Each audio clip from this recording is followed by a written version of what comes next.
सितारों के साये में एडम अपनी छत पर बैठा है, एक सोते हुए गांव का मौन दर्शक। मिट्टी के घर एक साथ झुंड बनाकर खड़े हैं। उनकी आकृतियां अंधेरे से नरम हो गई हैं, जैसे दूर के कुत्ते रात की शांति को भंग कर रहे हों। विचारों में खोया हुआ एडम का सिलहूट विशाल टिमटिमाते विस्तार से घिरा हुआ है। एक शांत वादा उसके होंठों से निकलता है।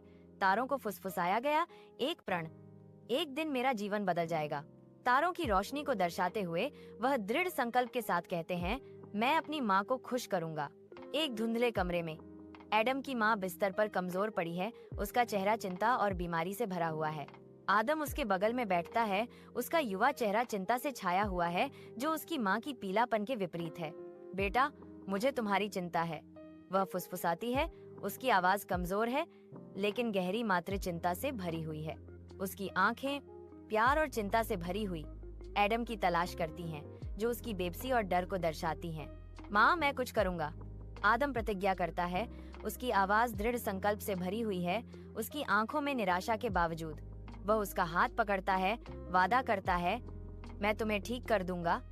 उसके शब्द उनकी निराशाजनक वास्तविकता में आशा की किरण है। एक शांत गांव की सड़क पर एडम को एक बूढ़ा आदमी बेहोश पड़ा हुआ मिला। उसका चेहरा धूल भरी जमीन पर पीला पड़ गया।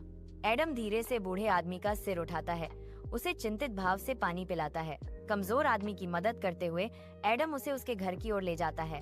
विशाल परिदृश्य के खिलाफ उनके आंकड़े छोटे हैं। बेटा, कोई भी अच्छा काम बेकार नहीं जाता, बूढ़े आदमी ने कहा। उसकी आवाज कर्कश थी, लेकिन गहरे ज्ञान से भरी हुई थी। बूढ़ा आदमी आदम के हाथ में बीज दबाता है। इन बीजों को बो और धैर्य रखो, वह